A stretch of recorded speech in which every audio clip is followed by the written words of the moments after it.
Giles, a Tough Mudder GM / intern in this rebuilding process. Giles, how are we doing? You know what, just excited to be here, interning it up. Certainly if anything comes out today that the rest of the team don't sign off on, they're going to be like, yeah, playing the intern again, and that's me, but looking forward to chatting to you guys. Of course, I'm glad we caught you between coffee runs down to the shops. So myself and Jack came down today to chat about, obviously, not the return, I guess don't call it a comeback, but Tough Mudder are back. Saved from the abyss, I guess, merging so what with Spartan now, but still keeping the Tough Mudder brand and the ethos alive. Can you chat us through what this new phase is? Yeah, and let's be honest, what an adventure it has been. We'd been talking to Spartan for a long time about a merger, and I think both parties were excited, but we had some hurdles to get through, and getting over those hurdles made a bit of a mess, which has been fairly publicised kind of over Christmas and into New Year. But we're really excited by the opportunity to, I think, sync up where it makes sense to sync up, but also continue to be kind of separate and independent in the respective areas where we both, I think, serve a customer particularly well. Mm-hmm. And we're going to be able to continue to do that, which is great. Yeah, no, I think it's been excellent. Obviously, not going into the business side of it too much, but it has taken a long time. But business side of it does take a long time. They had to basically buy the company, which took quite a while. And we've just seen over in America, obviously they've finalised the American purchase now. So I think they own the UK, the American one, but then there's still the German side of it that is still out there at the moment. Yeah, both Germany and Canada are still to be tidied up, and that's a live conversation at the moment. I think Spartan have demonstrated throughout this that they are really committed to the brand long term and to providing the best possible made good for customers, and I think you see that in the really generous offers they've made out in the US, as well as the support they've given throughout this. Certainly Joe was in the office a couple of days ago, and it was great for him to see the team. In fact, there are two things we should talk about there, but he was being really honest about how hard it has been for them, and I think in a normal world people might have walked away.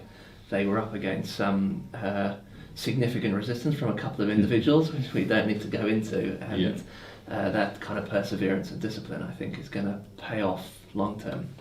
So also fascinating, so Joe comes in the office first time anybody's seen him, and the first thing he does is burpees, and how did that go down? Well, tell you what, there was this row of blank Tough Mudder faces staring over computers being like, burpees, Joe, really? What's going on here? And then, fast forward 45 minutes and I was getting filmed talking to a kettlebell, and I just thought wow. Spartan have landed. Yeah, exactly. That's one thing that Joe said he wouldn't do, is change anything of Tough Mudder. The fact that he did burpees in the first 5 minutes, is that we're going out? No, we don't want this merger. No. Do you know what? I think that's just Joe. One of the things that's really endearing about technical pieces. One of the things that's really endearing about Joe is he's so genuine. This is just what he's like. Mm-hmm. And another thing he said whilst he was chatting to the team was that over the years he's been really careful not to spend too much time watching Tough Mudder, because he's so conscious that if you look at something for too long it can just start to bleed into your subconscious, and he wants to maintain a discipline within the company where we don't inadvertently start to become too similar to each other. So I imagine every now and then the team will have to do some burpees, and no doubt I'll hear about that, but I think the core experience, what the customers see on the front end, is going to be diligently protected. Yeah, no, definitely. I think from the fans, the racers side of it, they were obviously slightly worried that the merger between the companies would mean Tough Mudder became more Spartan-esque, but by the looks of it, you're still going ahead with the season as planned. You've still got the major events, the Europe Stuff is Mudder, you've still got your new urban events. Talk us through just you're keeping to the Tough Mudder ethos and still taking that out to the events.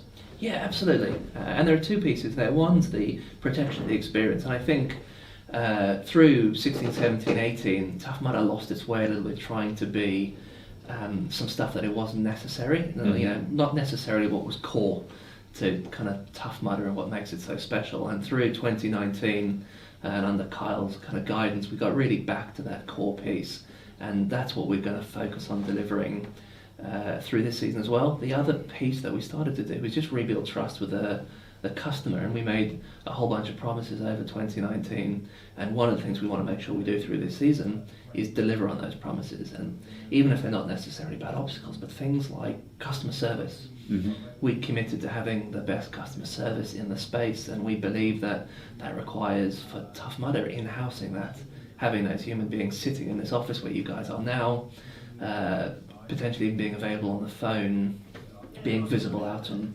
course, and the person you call up to help with your tickets is also there on site if you've got a problem. And we are, whilst we're a couple months behind, we're still absolutely pushing ahead with all of those commitments we made, both on and off the course.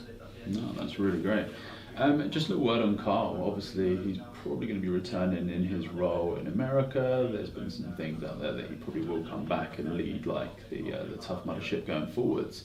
But he seemed to, when he joined the company, obviously 2019, seemed to be like the real force to keep Tough Mudder really as it was, and bring in more of the fun factor, what brought people into the races, and also really make it accessible to like newbies in this space of obstacle course racing. How have you found working with him and like his leadership? It's a pleasure. You know, I consider Carl a friend as well, which means I can definitely be mean to him from time to time. But he's an inspirational leader.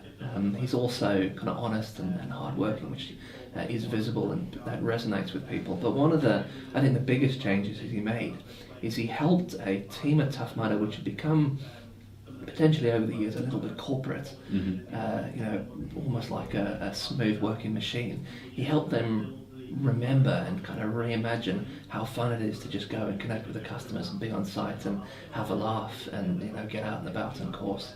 And I think that's one of the real changes that has resonated both internally with the team and then out and about with the customers as well. And we start to see that in some of the fun little elements that are existing in the community and existing in the obstacle changes we see, where, you know, the Tough Mudder team are really enjoying bringing this experience to people again, as opposed to focusing on the efficiency of it. Yeah.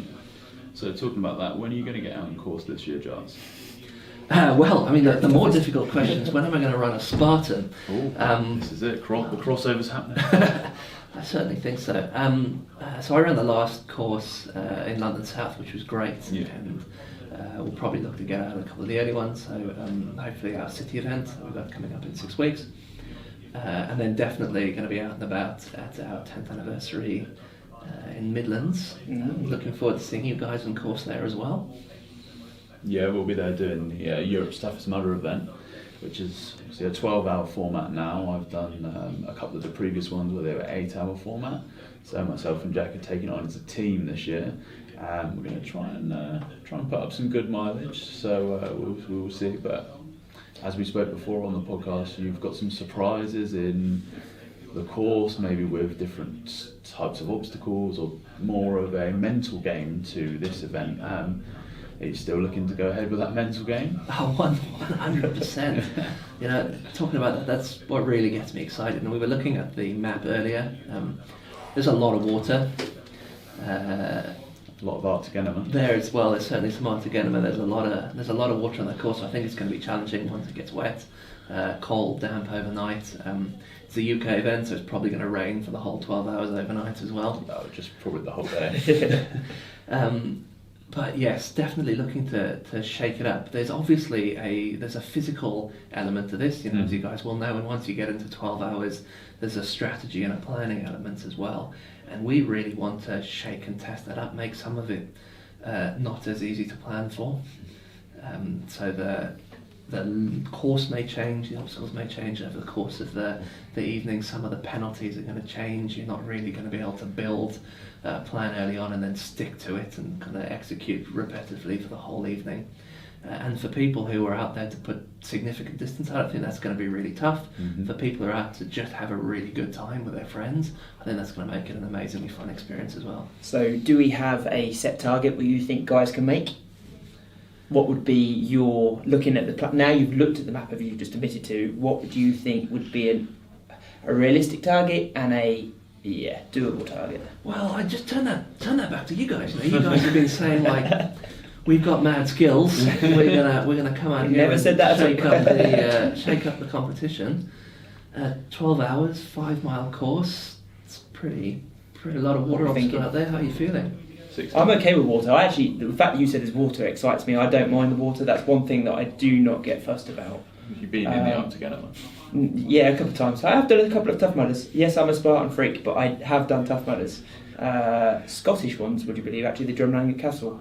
That's a stunning course great as well. event. Great event. My father lived only 4 miles up the road, so we did do that event a couple of times. And you say it's also 10 years this year as well. It certainly is. So what have you got planned for the 10-year anniversary? Bearing in mind I'm skirting around how high you think we're going. I noticed that and dodged, but I heard you were thinking 60 miles out loud. That's what I was hearing. Yeah, 60. I think 60's Doable. I think it's doable. I reckon 60 and beyond, I think. Alright, Buzz Lightyear. I'm only going on past like literally 24-hour events that I've done, but obviously that's not comparable because obviously the obstacles and water and depending what mind tricks you play, which you're clearly not going to tell us. It all depends. But yeah, I think 60, I think if we said 60 and then we got 35, we'd be very sad. If we said 60 and then decided that actually this is more doable, we might also change tactics mid-race and say, well, actually, you know what? I think we could do greater than. So I think we'll say 60 is a safe bet, and then 60 is a target. I'm kind of hoping we're going to get some competition. We've not really pushed it out yet, and obviously with Tough Mudder, we're not sure who or what's turning up. So it'll be interesting to see if anybody actually fancies taking us on as a pair or even solo. You know, like. There's some very, very top athletes out there that could smash a 24-hour or 12-hour solo event. So let's hope we get some competition as well, because that'll help push us that little bit further, I think. I certainly think you will. I was really excited to see the quality of the two-person teams at Worlds. Mm-hmm. World's Toughest, that is. Yeah. There are now a lot of Worlds running Which around in the OCR space at the moment, but. And I think some of them are going to come run as well. And we've really got this vision for the event that it becomes as much of a team event as a solo event as well. Tough Mudder is definitely designed to be enjoyed as a team, and so the 2-person, 4-person teams are something we're definitely looking to promote. Okay. So let's get into a bit more detail. So the actual event itself, then, first lap, are you doing as what you call a fast lap? Absolutely, yes. And run it as that pair, so me and Luke would run lap. together, sprint lap, and then obviously pairing would be one goes out for one lap, and then vice versa, tag style system. Yeah, got to start and finish together, okay. And then you end up with a kind of individual chips as well as your kind of team relay baton. It's very unlikely to actually be a baton. It's just that would be more skillful though. Monkey with a baton in your hand, like your teeth. Yeah. A chip on a big inflatable unicorn. You've got to run around the course all evening. That's it. When he says baton, he means probably like a whole thing we've got to carry, like a sofa or something, between us around the course. Spear. I tell you what, spears. One of the reasons I'm quite keen to do a Spartan race. I do fancy throwing spears. There you go. I've had a thought. So maybe the end of the year, Spartan guys do Tough Mudder and Tough Mudder do Spartan. You mean the team? The actual crew. Oh, we will definitely be doing that throughout the year as well. That is fun. So that makes me think. I didn't answer your previous question. So 10th year anniversary. What's coming? King of the Swingers. Yep. It's going to be there. Great so iconic obstacle that people have been. It's a polite way to say they've been abusing me on Facebook to bring back. They've been kindly nudging me to see that return, so we're excited to bring that back. Did you do that whilst you Tough Mudder in the past? Yeah, I've done that. So I've done Tough Mudder, what year was it? 3 or 4 years ago. So I think most of those big obstacles were still there before they disappeared to come back again. So, and I think the name of, but your big vert wall. Everest, yeah. That got a bit smaller last time I did it, I think. Is that going back up to normal size? Is it back on steroids? Or we've got 3 different sizes to it at the moment, actually. So the one build has 3 sizes in it, and that allows people to kind of pick the challenge. Not so much overnight when you're racing. We're not going to be quite as kind. Okay. And certainly this year, there was a lot of complaint that Everest wasn't hard enough, and so when people failed it at Worlds, they ended up having to do mini mudder, the kids' course as a penalty loop. Brilliant. And the way the curve works on the little mini mudder Everest, it's actually quite difficult to get up as an adult. So that was quite a satisfying experience to watch. But yes, we'll have that. We're going to continue to have this kind of variable difficulty on as many obstacles as we can. What we find is, sometimes you have somebody who's a little bit shorter and they can't access an obstacle, and that's frustrating. I wasn't looking at Luke at all there. I saw that. Or maybe the elements that they really enjoy are pieces around dexterity, or some people are really talented from an upper body strength perspective, and it's very difficult with single builds to pitch that well so people can kind of get the challenge they want. And if we can start to change the spacing of bars, diameter of bars, the elements on it, you can make it a lot more interesting. But in picking the challenge, people who aren't necessarily up for it aren't failing on the first bar and then having a pretty rubbish time out. Yeah. So with King of the Swingers coming back, are there any other classics that are returning? There certainly will be, and we'll have iterations on classics. You're going to have to watch the interweb for the next couple of weeks as we start to drip in some of those, but we'll certainly see electroshock therapy out in course as a classic, Crybaby, which we started to bring back at the back end of last year, and I think we got a little bit better with the execution of that. Is probably going to be making itself back. There's some stuff that we've not done previously that other people haven't. We've kind of felt obliged not to do it because other people haven't. We kind of got over that. So slides, I think we could see a slide because it's just fun, and why not? So yeah. So keep an eye on the socials in between your excellent GIF game. Every other GIF, there's probably going to be some information. A GIF game. We've got a strong GIF game at Tough Mudder. Whoever your media is here at Tough Mudder has got a strong GIF game. I like it. I think it's a 12-year-old. Definitely stronger than the GIF game. She's probably sat out there right now. She is. Like SP. hashtag not funny. She'll be pleased to hear that. We take GIF game very seriously. Actually, at the end of each of our years, we have a little bit of internal awards, and there's a medal or a little award for strongest GIF game. What was the strongest GIF this year? I can't remember, but there've been a couple of absolute belters, I think. And so look for a bit more of that. We shouldn't take ourselves too seriously, and that will continue. And I think every time I look at you and I see that Spartan T-shirt, I get excited. Yay, Spartan! I think you should expect the rivalry to continue. For sure. I That's one of the funnest parts. Absolutely. Having two big companies, For sure. Take the moment to make fun of them whenever we can. And vice versa. Absolutely. I would love to see Tough Mudder's risk assessments and insurance policies, because I'm not sure how you get away with it. The one I remember, the one that I actually found the most difficult was birth control. Birth canal. What's it called? You're right, we should have called it birth control. Yeah, we don't want to speak there. Just here all day, making up names. Birth canal. Tough. Like, you think you've got it, you get to the very end of the tunnel, and all of a sudden this weight of water is just pushing down on you, and when you're tired. I seem to remember that one being quite tough. I don't know if that's still out in the course or not, but I'm actually really looking forward to when we do the Europe's Toughest Mudder. Like you say, just having the fun element. Most races we do, there's very much a competitive element. Although I still enjoy it, I do enjoy pushing myself, but I think the fact that me and Luke can also share that fun element to it as well, but at the same time being competitive. And I think, that's going to be a really interesting, for me, that's going to be an interesting point, like being out on course, enjoying it, especially having the cameras in our faces, following the journey as well. But then coming back to the tent and going, we've done this many miles, we need to fit 4 more laps, and like really being sort of more methodical about how we do it as well. And if you say you're going to put sort of challenges at each obstacle, is it worth taking the shorter route and the harder obstacle, or is it worth doing the more longer run? Or that just adds an element of doubt there as well, doesn't it? So I'm really looking forward to that fun side of things that Tough Mudder can offer. And I tell you what, we went wild at Tough Mudder. You had elite athletes who maybe failed an obstacle, and their penalty was looking for some little plastic soldiers in a haystack.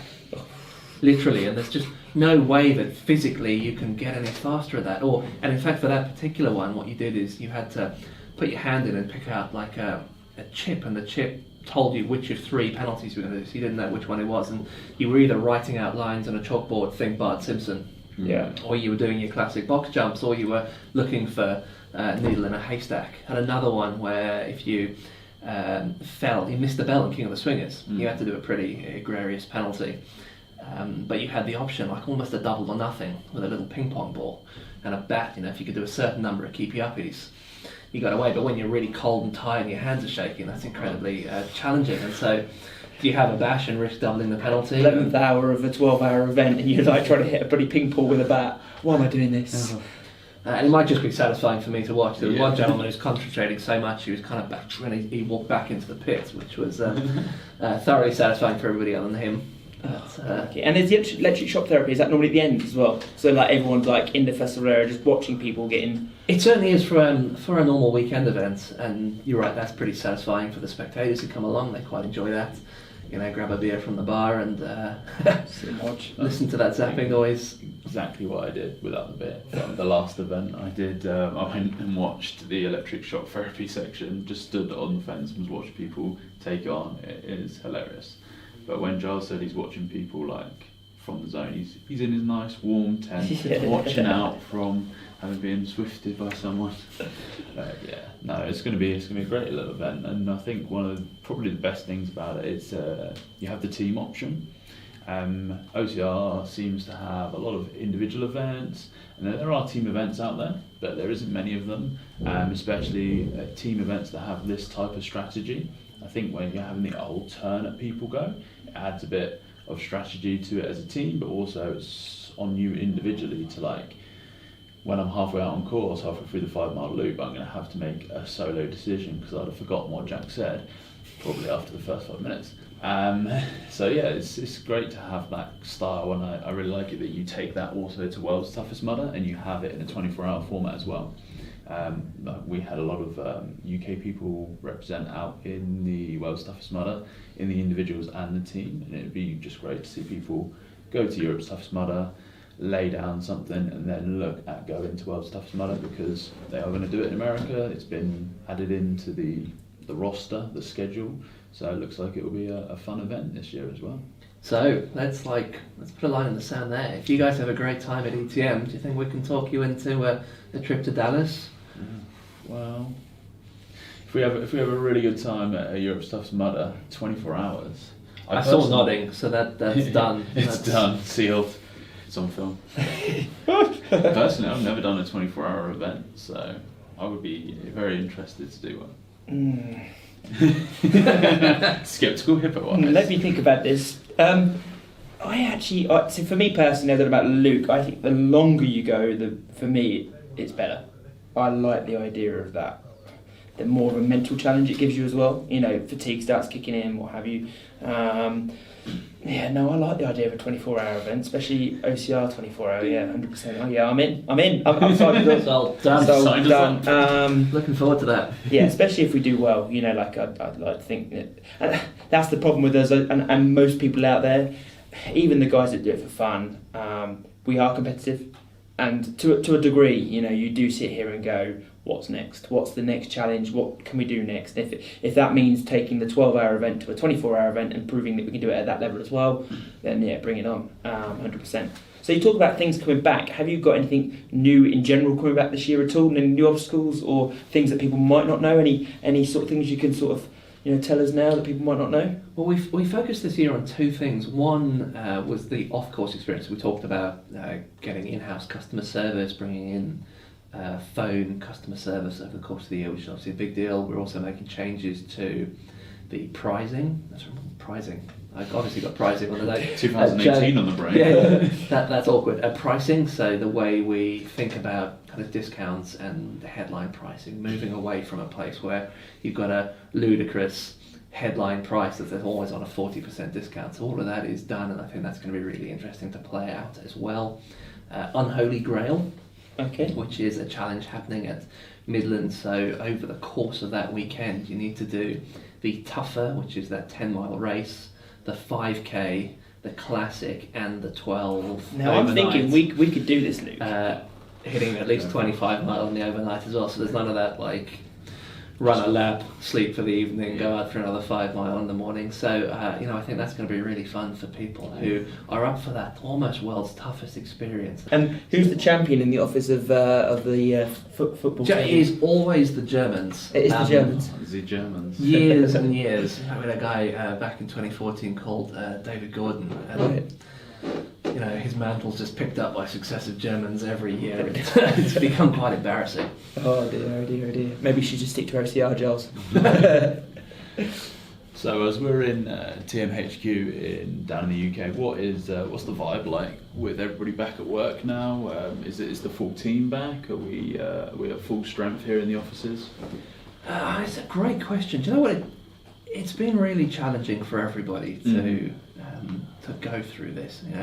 Employees worked incredibly hard. The team worked really hard last year to turn Tough Mudder around and to rekindle it and to build something we're all kind of proud of. And then to see that unnecessarily damaged over the Christmas period, I think took a significant toll on the team. Watching what they've built, especially that time of year as well, Christmas. Yeah. Uncertain about their jobs, having colleagues lose their jobs, not get paid. So it was really, really rough for them, and incredibly grateful to the community who stood by us as a team, and also to the team who kind of hung in there and are now here trying to rebuild from scratch and kind of put in the hours in for that. I think they're excited. There's a lot of opportunity in this for us to forge Tough Mudder in the way it really should be, without some of the legacy problems of the past. But there's also a degree of fatigue in that team. We've got some vacancies that we need to fill. We're recruiting up, so there's some live recruitment. Some people were leaving anyway. Some people just couldn't afford to go at the time without getting paid, unfortunately. And so it's tough. They're working hard, and the support I think we get from the community, both from our community but also from competitors. I think there's been overwhelming generosity in wanting Tough Mudder to kind of stay put and stay strong, and that's really valuable. And so big thanks to everybody for being patient and also supporting us as we do try to rebuild as a team. No, I think that's a great thing to mention as well, especially here in the UK. We don't have an abundance of races in the obstacle course racing scene. So probably Spartan and yourselves, Tough Mudder, were like the two biggest ones, and it would have been really sad if Tough Mudder had ceased to exist in the UK. So it was a really good thing that obviously the merger happened and you guys are still around. But it was really nice to see quite a lot of the other races as well also express like their sorrow for like the hardship of Tough Mudder. I know not everybody was like that, but it was nice to see, and then see for the community of obstacle course races here, it's great to have Tough Mudder having races this year back. Probably going to be stronger than ever. Like you said, you won't have things of the past weighing you down. Maybe a restructuring of the company was maybe what was needed. So 2020 will be like a landing zone, or a place for you guys to start afresh and deliver on, like what we said, success of 2019, and really push forward to create even more fun and innovative obstacles and races going forwards. Yeah, absolutely. Yeah, was there any other bits you wanted to go over, Giles, or? No, just it's a pleasure to have you guys in. And I think something we spoke about last time I was chatting to you guys, I don't want to get lost, is I do think we need to make sure that the Europe's Toughest experience you guys go on is as interactive as possible. I'd suggested we put some of your penalties to your listeners. I noticed you didn't bring that up. And to make sure that doesn't get missed, I thought I'd bring that up again, just to float out there. Thank you, Giles. That's my absolute pleasure. I was liking here until you said that. I don't see why not. I think, it can only go one way, can't it? Let's be fair. If we could do that, then 100%, why not? There's definitely a way we could do it. So when we came back to the pit crew, maybe they say that next time you have to choose this, this, and this. Maybe get us in a few laps in first to get the hang of what we're doing. Get us in the sprint lap. Get us in the sprint lap. Yeah, let's get back from the sprint lap and just see what the course is like. I personally used to come from around where it was near Grantham area, so I know what the area's like. I've run around there before. It's not too hilly, so it's okay. There's a couple out there. Yeah, I'm just thinking wet, cold water now. That's what I'm thinking. No, I'm really looking forward to getting out and back out on the Tough Mudder course for sure. And if it comes down to the guy saying you're gonna have to do this and this and this, we'll do it. I suppose we'll have to, and still hit 60 plus miles, touch wood. You heard it here first, guys. Chili. They want chilies. Chilies! In the pit. Chili in the pit. Oh. Our only nutrition has to be chili. I like it. Tabasco Don't sauce. put that out there. We may not make your Oh food. no. I'm going to skirt around this again. I suppose what I really want to know from you, Giles, being what you do and being involved with Tough Mudder, where do you see OCR going? Like, for instance, we know that obviously you alluded to world champion. There's so many world champions now. Where do you actually see OCR? Where would you like to see it going personally and as a company of Tough Mudder? Where can you see it going? Olympic standard? Do you think that's a good idea? Where do you stand with all that type of thing? Do you know, I was on the board of the British Canoe Union for a while, so very familiar from a kind of sport governance perspective, this tension that exists between the competitive and potentially the elite aspects of a sport, using the word sport loosely at this stage, and the kind of recreational scene.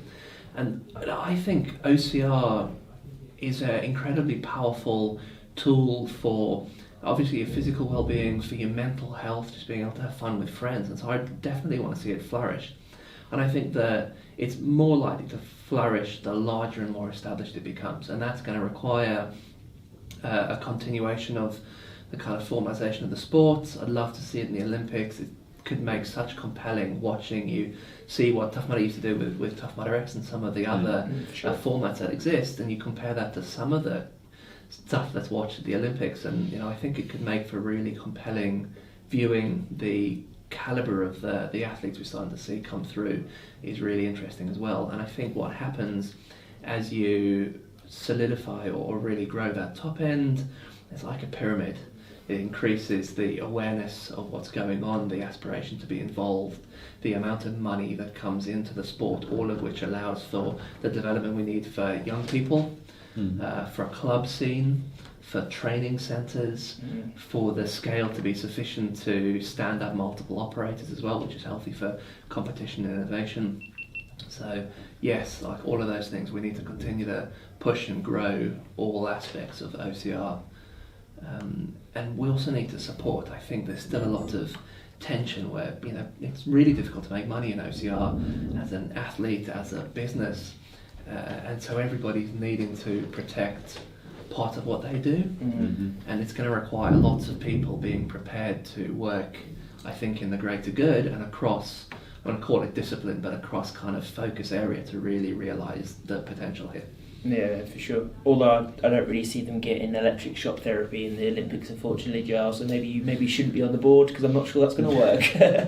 Sounds like more electric. I don't know, viewing figures. Yeah, that is very true. Yeah. Who wants to watch Usain Bolt when you can watch someone get electric shock to the Olympics? It's still Bolt. Yeah, it is still Bolt. I like what you did there, Luke. Very good. And on that note, no, Giles. I mean, firstly, I want to say thank you very much for inviting us down here. What we've seen so far, I'm very impressed. I actually want to work here. I'm going to look at your jobs when I get back, see if there's any jobs for a gopher a T-boy in the office. I'm already the office T-boy. And gopher and intern. Thank you very much for letting us come down here and do this podcast and look around. We appreciate it. We are looking forward to Europe's Toughest Mudder and potential silly Giles challenges that he's going to offer.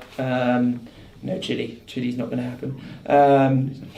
But for sure. And we wish you all the luck for 2020 and the forthcoming races you've got coming up. And we hope to see you on that. And in fact, I've got an offer for you. Okay, if we're doing your sort of 12-hour event, I think when you do finally put your Spartan headband on and come out on course at Spartan, maybe me and Luke should take you around the course and get you a clean run, and then you won't have to do any burpees.